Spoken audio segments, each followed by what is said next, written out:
नोहरी उन औरतों में ना थी जो नेकी करके दरिया में डाल दें। उसने नेकी की है तो उसका खूब ढिंढोरा पीटेगी और उससे जितना यश मिल सकता है उससे कुछ ज़्यादा ही पाने के लिए हाथ पांव मारेगी। ऐसा आदमी को यश के बदले अपयश और बदनामी ही मिलती है। नेकी ना करना बदनामी की बात नहीं, अपनी इच्छा नहीं है या सामर्थ्य नहीं है, इसके लिए कोई बुरा नहीं कह सकता। मगर जब हम नेकी करके उसका एहसान जताने लगते हैं तो वही उसके साथ हमने नेकी की थी हमारा शत्रु हो जाता है और हमारे एहसान को मिटा देना चाहता है। वही नेकी अगर करने वालों के दिल में रहे तो नेकी है, बाहर निकल आए तो बदी है। नोहरी चारों ओर कहती फिरती थी। बेचारा होरी बड़ी मुसीबत में था। बेटी के ब्याह के लिए जमीन रेहड़ रख रहा था। मैंने उसकी यह दशा देखी तो मुझे दया आ गई। धनिया से तो जी जलता था, वह तो मारे घमंड के धरती पर पाँव ही नहीं रखती। बेचारा होरी चिंता से घुल जाता था। मैंने सोचा इस संकट में इसकी कुछ मदद कर दूं। आखिर आदमी ही तो आदमी के काम आता है और होरी तो आप कोई गैर नहीं है, मानो चाहे न मानो। वह हमारे नातेदार हो चुके। रुपए निकाल कर दे दिए, नहीं लड़की अब तक बैठी होती। धनिया भला कब सुनने लगी। रुपए खैरात दिए थे, बड़ी देने वाली, सूद महाजन भी लेगा, तुम भी लोगे, एहसान काहे का।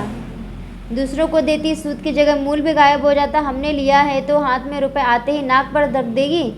हम ही थे कि तुम्हारे घर का बिस उठा के पी गए और मुंह पर नहीं लाए। कोई यहाँ द्वार पर नहीं खड़ा होने देता था। हमने तुम्हारा मर्जाद बना दिया, तुम्हारे मुंह की लाली रख ली।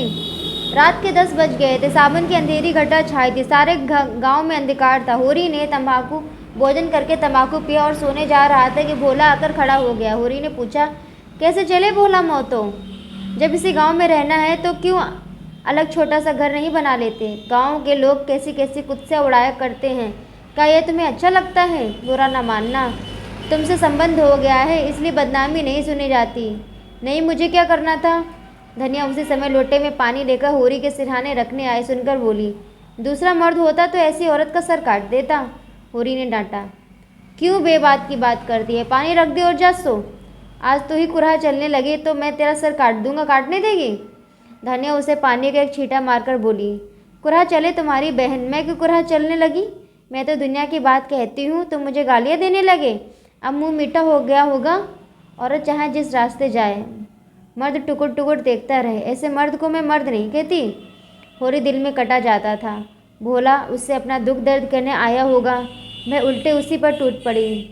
ज़रा गर्म होकर बोला, तू जो सारे दिन अपने ही मन की क्या करती है तो मैं तेरा क्या बिगाड़ लेता हूँ? कुछ कहता हूँ तो काटने दौड़ती है, यही सोच। धनिया ने लल्लो चप्पो करना ना सीखा था। बोली, औरत घी का लड़ा लुढ़का दे, घर में आग लगा दे, मर्द सह लेगा, लेकिन कुराह चलना कोई मर्द ना सहेगा। भोला दुखित स्वर में बोला, तू बहुत ठीक कहती है धनिया। बेशक मुझे उसका सर काट देना चाहिए था, लेकिन अब उतना पौरुख तो नहीं रहा। तू चलकर समझा दे, मैं सब कुछ करके हार गया। जब औरत को बस में रखने का बूता ना था तो सगाई क्यों की? इसी छेछा रेदर के लिए? क्या सोचते थे वह आकर तुम्हारे पाँव दबाएगी, तुम्हें चिलम भर भर पिलाएगी और जब तुम बीमार पड़ोगी तो तुम्हारी सेवा करेगी? तो ऐसा वही औरत कर सकती है जिसने तुम्हारे साथ जवानी का सुख उठाया हो। मेरी समझ में यही नहीं आता है कि तुम इसे देखकर लट्टू कैसे हो गए। कुछ देखभाल तो कर लिया होता कि किस स्वभाव की है, किस रंग ढंग की है। तुम तो भूखे सियार की तरह टूट पड़े। अब तो तुम्हारा धर्म यही है कि गणासी से उसका सिर काट दो। फांसी हो तो फांसी ही तो पाओगे, फांसी इस छीछलेदर से अच्छी। भोला के खून में कुछ स्फूर्ति है। बोला, तो तुम्हारी यही सलाह है? धनिया बोली, हाँ मेरी यही सलाह है। अब 150 बरस तो जियोगे नहीं, समझ लेना इतनी ही उम्र थी। होरी ने अब की और जोर से फटकारा, चुप रहे, बड़ी आई है वहाँ से सतबंती बन के। ज़बरदस्ती चिड़िया तक तो पिंजरे में रहती नहीं, आदमी क्या रहेगा? तुम उसे छोड़ दो भोला और समझ लो मर गई, और जाकर अपने बाल बच्चों में आराम से रहो। 2 रोटी खाओ और राम का नाम लो। जवानी के सुख अब गए। वह औरत चंचल है, बदनामी और जलन के सिवा तुम उसे कोई सुख ना पाओगे। भोला नोहरी को छोड़ दे असंभव। नोहरी इस समय भी उसकी ओर रोज़ भरी आंखों से तरेरती हुई जान पड़ती थी, लेकिन नहीं, बोला अब उसे छोड़ ही देगा। जैसा कर रही है उसका फल भोगे। आंखों में आंसू आ गए। बोला, होरी भैया, इस औरत के पीछे मेरी जितनी सांसत हो रही है मैं नहीं जानता। इसी के पीछे कामता से मेरी लड़ाई हुई। बुढ़ापे में यह दाग भी लगना था, वह लग गया। मुझे रोज़ ताना देती है कि तुम्हारी तो लड़की निकल गई। मेरी निकल गई थी, चाहे भाग गई, लेकिन अपने आदमी के साथ पड़ी तो है। उसके सुख दुख की साथिन तो है। इसकी तरह तो मैंने औरत ही नहीं देखी। दूसरे के साथ तो हंसती है, मुझे देखा तो कुप्पे सा मुंह फुला लिया। मैं गरीब आदमी ठहरा, 3-4 आने रोज की मजदूरी करता हूँ। दूध दही मांस मछली रबड़ी मलाई कहाँ से लाऊं? बोला यहाँ से प्रतिज्ञा करके अपने घर गए। अब बेटों के साथ रहेंगे, बहुत धक्के खा चुके। लेकिन दूसरे दिन प्रातःकाल होरी ने देखा तो भोला दुरारी सहुआइन की दुकान से तंबाकू लिए चले जा रहे थे। होरी ने पुकारना उचित न समझा। आसक्ति में आदमी अपने बस में नहीं रहता। वहाँ से आकर धनिया से बोला, भोला तो अभी वहीं है। नोहरी ने सचमुच इन पर कोई जादू कर दिया है। धनिया ने नाक सिकोड़कर कहा, जैसी वेहिया वह है वैसा ही वेहिया यह है। ऐसे मर्द को तो चिल्लू भर पानी में डूब मरना चाहिए। अब वह सेखी न जाने कहाँ गई। झुनिया यहाँ आई तो उसके पीछे डंडा लिए फिर रहे थे। इज्जत बिगड़ी जाती थी, अब इज्जत नहीं बिगड़ती। होरी ने भोला पर दया आ गई। बेचारा इस उल्टा के फेरे में पड़कर अपनी ज़िंदगी बर्बाद किए डालता है। छोड़कर जाए भी तो कैसे? स्त्री को इस तरह छोड़कर जाना क्या सहज है? यह चुड़ैल उसे वहाँ भी तो चैन से न बैठने देगी। कहीं पंचायत करेगी, कहीं रोटी कपड़े का दावा करेगी। अभी तो गांव के ही लोग जानते हैं, किसी को कुछ कहते संकोच होता है, कन फुसकियाँ करके ही रह जाते हैं। तब तो दुनिया भी भोला को ही बुरा कहेगी। लोग यही तो कहेंगे कि जब मर्द ने छोड़ दिया तो मर्द के मुंह में कालिक लगा देगी। इसके 2 महीने बाद एक दिन गांव में यह खबर फैली कि नोहरी ने मारे जूतों के भोला की चांद गंजी कर दी। वर्षा समाप्त हो गई थी और रबी बोने की तैयारियां हो रही थी। होरी की ऊख तो नीलाम हो गई थी। ऊख के बीज के लिए उसे रुपए न मिले और ऊख न बोई गई। इधर उधर दाहिना बैल भी बैठाऊ हो गया था और एक नए बैल के बिना काम न चल सकता था। पुनिया का एक बैल नाले में गिरकर मर गया था और तब से और भी अचड़न पड़ गई थी। एक दिन पुनिया के खेत में हल जाता, एक दिन होरी के खेत में। खेतों की जिसाई जैसे होनी चाहिए वैसे ना हो पाती थी। होरी हल लेकर खेत में गया, मगर भोला की चिंता बनी हुई थी। उसने अपने जीवन में कभी यह ना सुना था कि किसी स्त्री से अपने पति को जूते से मारा हो। जूतों से क्या, थप्पड़ या घूंसे से मारने की भी उसकी कोई घटना उसे याद न थी। और आज नोहरी ने भोला को जूतों से पीटा और सब लोग तमाशा देखते रहे। इस औरत ने कैसे उस अभागे का गला छूटे, इस औरत से कैसे उस अभागे का गला छूटे। अब तो भोला को कहीं डूब ही मरना चाहिए। जब जिंदगी में बदनामी और दुर्दशा के सिवा कुछ ना हो तो आदमी का मर जाना ही अच्छा। कौन भोला के नाम को रोने वाला बैठा है? बेटे चाहे क्रियाकर्म कर दे, लेकिन लोक लाज के बस आंसू किसी की आंख में ना आएगा।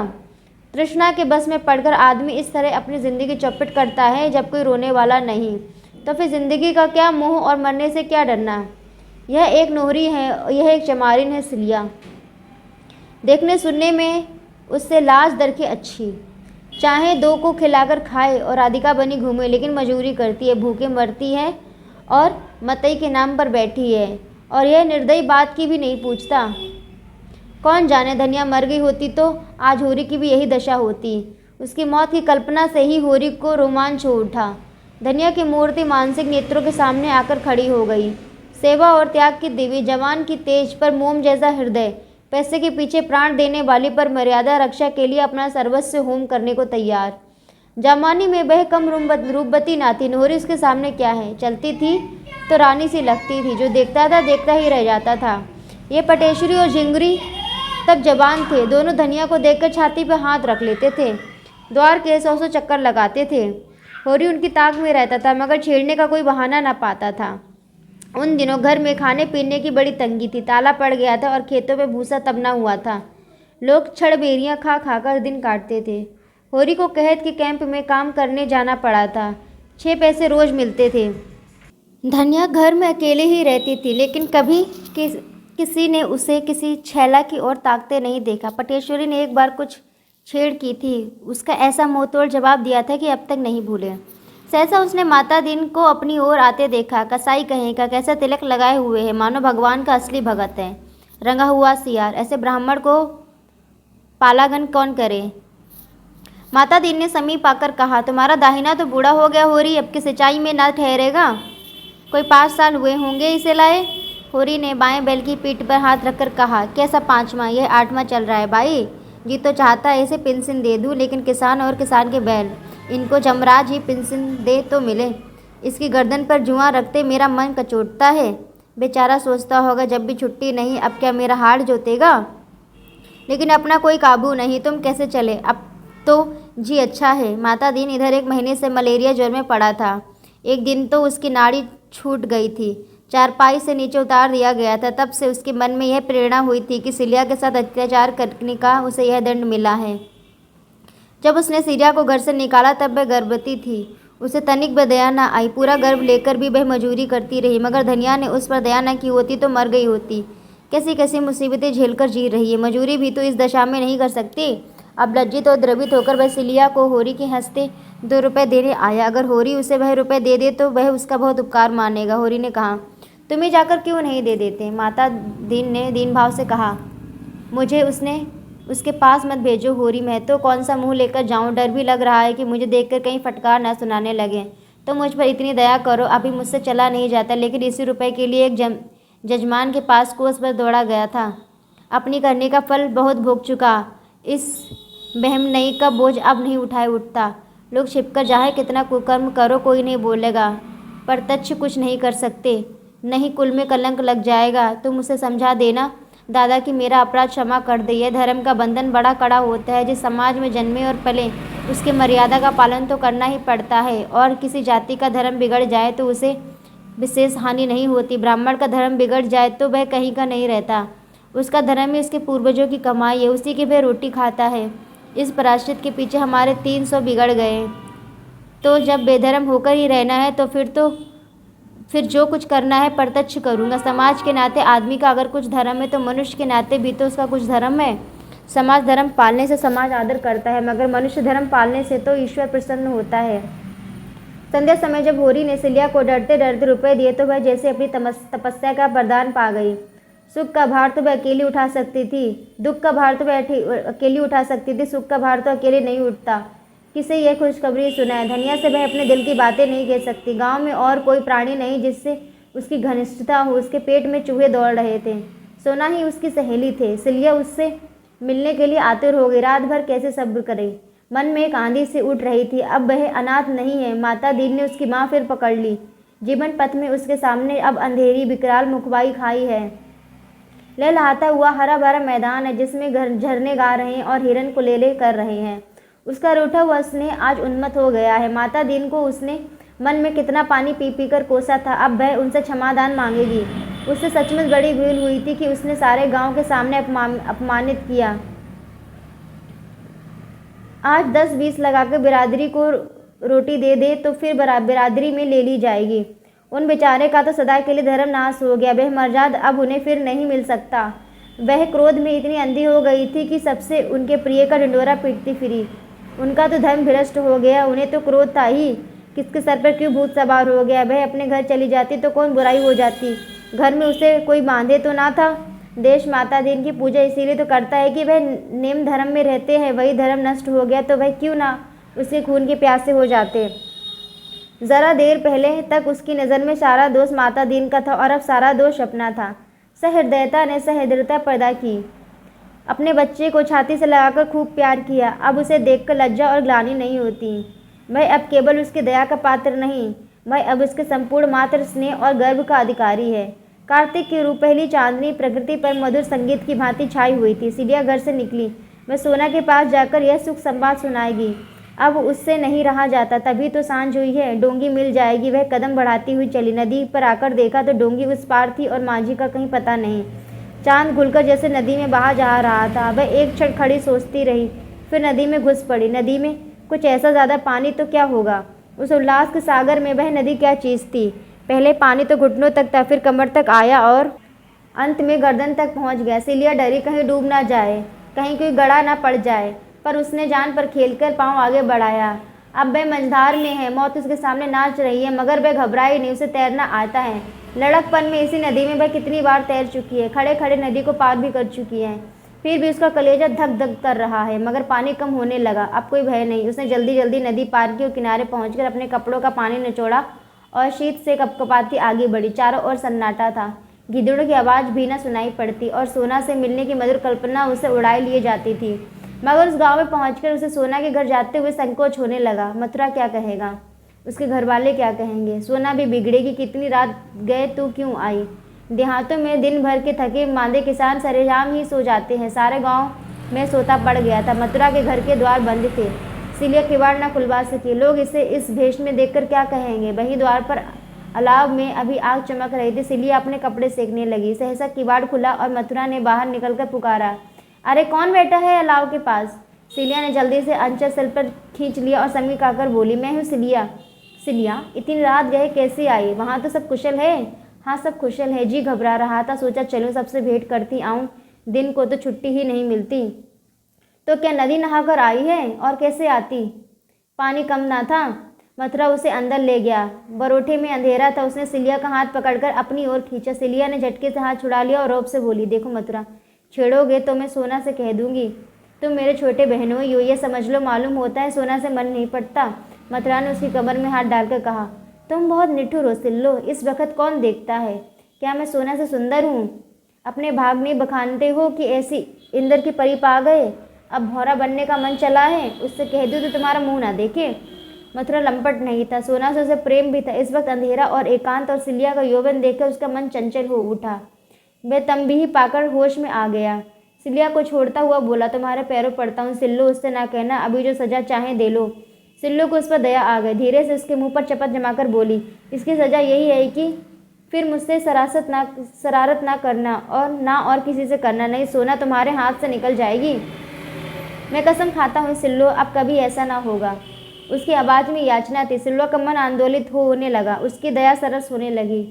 और जो करो, तुम जो चाहना करना। सिल्लो का मुंह उसके मुंह के पास आ गया और दोनों की सांस और आवाज़ और देह में कंपन हो रहा था। सहसा सोना ने पुकारा, किससे बातें करते हो वहाँ? सिल्लो पीछे हट गई। मथुरा आगे बढ़कर आंगन में आ गया और बोला, सिल्लो तुम्हारे गांव से आई है। सिल्लो भी पीछे पीछे आकर आंगन में खड़ी हो गई। उसने देखा सोना यहाँ कितने आराम से रहती है और सारी में खाट है, उस पर सुजनी का नरम बिस्तर बिछा हुआ, बिल्कुल वैसा ही जैसा माता दिन की चारपाई पे बिछा रहता है। तकिया भी है, लिहाफ भी है, खाट के नीचे लोटे में पानी रखा हुआ है। आंगन में ज्योत्सना ने आईना सा बिछा रखा है। एक कोने में तुलसी का चबूतरा है, दूसरी ओर ज्वार के ठेठों से के कई बोझ दीवार से लगा रखे हैं। बीच में पुआलों के गट्टे हैं। समीप ही ओखल है जिसके पास कूटा हुआ धान पड़ा है। खपरेल पर लौकी की बेल चढ़ी हुई है और कई लौकियां ऊपर चमक रही हैं। दूसरी ओर ओसारी में एक गाय बंधी हुई है। इस खंड में मथुरा और सोना सोते हैं और लोग दूसरे खंड में होंगे। सिलिया ने सोचा, सोना का जीवन कितना सुखी है। सोना उठकर आंगन में आ गई, मगर सिल्लो से टूटकर गले नहीं मिली। सिल्लो ने समझा, शायद मथुरा के खड़े रहने के कारण सोना संकोच कर रही है, या कौन जाने उसे अब अभिमान हो गया हो। सिल्लो चमारिन से गले मिलने में अपना अपमान समझती हो। उसका सारा उत्साह ठंडा पड़ गया। इस मिलन से हर्ष के बदले उसे ईर्ष्या हुई। सोना का रंग कितना खुल गया है और देह कैसी कंचन की तरह निखर आई है। गर्दन में सुडौल हो गया है। मुख पर गृहिणीत्व की गरिमा के साथ युवती की साहस छवि भी है। सिल्लो क्षण के लिए जैसे मंत्रमुग्ध से खड़ी ताकती रह गई।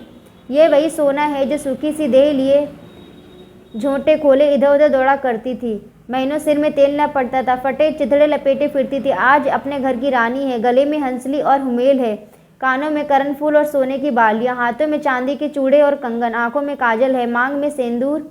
सिलिया के जीवन का स्वर्ग यही था और सोना को वहां देख के वह प्रसन्न न हुई। इसे कितना घमंड हो गया है। कहाँ सिलिया के गले में बाहें डाल घास छीलने जाती थी और आज सीधे ताकती भी नहीं। उसने सोचा था सोना उसके गले लिपट कर जरा सा रोएगी, उसे आदर से बैठाएगी, उसे खाना खिलाएगी और गांव और घर की सैकड़ों बातें पूछेगी और अपने नए जीवन के अनुभव बयान करेगी। सुहाग रात और मधुर मिलन की बातें होंगी और सोना के मुंह में दही जमा हुआ है। वह यहाँ आकर पछताई। आखिर सोना ने रूखे स्वर में पूछा, इतनी रात को कैसे चली सिल्लो? सिल्लो ने आंसुओं को रोकने की चेष्टा करके कहा, तुमसे मिलने की बहुत जी चाहता था, इतने दिन हो गए, भेंट करने चली आई। सोना का स्वर और कठोर हुआ, लेकिन आदमी किसी के घर जाता है तो दिन को कि इतनी रात गए। वास्तव में सोना को उसका आना बुरा लग रहा था। वह समय उसकी प्रेम कीड़ा और हास विलास का था। सिल्लो ने उसमें बाधक होकर जैसे उसके सामने से परोसी हुई थाली खींच ली थी। सिल्लो निशंग सी भूमि की ओर ताक रही थी। धरती क्यों नहीं फट जाती और वह उसमें समा जाए। इतना अपमान उसने अपने इतने ही जीवन में कुछ अपमान सहा था, बहुत दुर्दशा देखी थी, लेकिन आज ये फांस जिस तरह उसके अंतःकरण में चुभ गई वैसी कभी कोई बात न चुभी थी। गुड़ घर के अंदर मटकों में बंद रखा हो तो कितना ही मूसलाधार पानी बरसे कोई हानि नहीं होती, पर जिस वक्त वह धूप में सूखने के लिए बाहर फैलाया गया हो उस वक्त पानी का एक छींटा भी उसका सर्वनाश कर देगा। सिलिया के अंतःकरण की सारी कोमल भावना इस वक्त मुंह खोले बैठी हुई थी कि आकाश से अमृत वर्षा होगी। वर्षा के अमृत के बदले विष और सिलिया के रोम रोम में दौड़ गया। सर्पदंश के सामने लहरें आई, समान लहरें आई। घर में उपवास करके सो रहा है बात है, लेकिन पंगत से उठा दिया जाना तो डूब मरने की ही बात है। सिलिया को यहाँ एक क्षण ठहरना भी असह्य हो गया, जैसे कोई उसका गला दबाए हुए हो। मैं कुछ न पूछ सकी। सोना के मन में क्या है यह वह भांप रही थी। वह बाम्बी में बैठा हुआ सांप कहीं बाहर न निकल आए से पहले वे वहाँ से भाग जाना चाहती थी। कैसे भागे, क्या बहाना करे, उसके प्राण क्यों नहीं निकल जाते। मथुरा ने भंडारी की कुंजी उठा ली थी कि सिलिया के जलपान के लिए कुछ निकाल लाए। किंकरतम बिउड़ सा खड़ा था। इधर सिल्लो की सांस टंगी हुई थी, मानो सर पर तलवार लटक रही हो। सोना की दृष्टि में सबसे बड़ा पाप किसी पुरुष का पर स्त्री और स्त्री का पर पुरुष की ओर ताकना था। इस अपराध के लिए उसके यहाँ कोई क्षमा न थी। चोरी, हत्या, जार, कोई अपराध इतना भीषण न था। हंसी दिल लगी को वह बुरा न समझती थी। अगर खुले हुए रूप में हो, लुके छिपे की हंसी दिल लगी को वह हे समझती थी। छुटपन से वह बहुत सी रीति की बातें जानने और समझने लगी थी। होरी को जब कभी हाट से घर आने में देरी हो जाती तो धनिया को पता लग जाता था कि वह दुलारी सगवाइन की दुकान पर गया था, चाहे तंबाकू लेने ही क्यों ना गया हो। तो वह कई दिन तक होरी से बोलती न थी और ना घर का काम करती थी। एक बार इसी बात पर वह अपने नहर भाग गई थी। यह भावना सोना में और तीव्र हो गई थी। जब तक उसका विवाह न हुआ था यह भावना उतनी बलवान न थी, पर विवाह हो जाने के बाद तो उसने व्रत का रूप धारण कर लिया था। ऐसे स्त्री पुरुषों की अलग खाल भी खींच ली जाती तो उसे दया न आती। प्रेम के लिए दाम्पत्य के बाहर उसकी दृष्टि में कोई स्थान न था। स्त्री पुरुष का एक दूसरे के साथ जो कर्तव्य है, इसी को वह प्रेम समझती थी। फिर सिल्लो से उसका बहन का नाता था। सिल्लो को वह प्यार करती थी, उस पर विश्वास करती थी। वही सिल्लो आज उससे विश्वासघात कर रही है। मथुरा और सिल्लो में अवश्य पहले से सांठगांठ होगी। मथुरा उससे नदी के किनारे खेतों में मिलता होगा और आज वह इतनी रात गए नदी पार करके इसलिए आई है। अगर उसने इस दोनों की बातें ना सुन ली होती तो उसे खबर तक ना होती। मथुरा ने प्रेम मिलन के लिए यही अवसर सबसे अच्छा समझा होगा। घर में सन्नाटा जो है, उसका हृदय सब कुछ जानने के लिए विकल हो रहा था। वह सारा रहस्य जान लेना चाहती थी, जिसमें अपनी रक्षा के लिए कोई विधान सोच सके। और यह मथुरा यहाँ क्यों खड़ा है, क्या वह उसे कुछ बोलने भी ना देगा। उसने रोष से कहा, तुम बाहर क्यों नहीं जाते या यही पहरा देते रहोगे। मथुरा बिना कुछ कहे बाहर चला गया। उसके प्राण सूख जाते कि कहीं सिल्लो सब कुछ कह ना डाले, और सिल्लो के प्राण सूख जाते कि अब वह लटकती हुई तलवार सिर पर गिरा चाहती है। तब सोना ने बड़े गंभीर स्वर में सिल्लो से पूछा, देखो सिल्लो, मुझे साफ साफ बता दो, नहीं मैं तुम्हारे सामने यहीं अपनी गर्दन पे गड़ासा मार लूँगी, फिर तुम मेरी सौत बनकर राज करना। देखो गड़ासा वह सामने पड़ा है, एक म्यान में दो तलवारें नहीं रह सकती। उसने लपक कर सामने आंगन में से गड़ासा उठा लिया और अब उसे हाथ में लिया।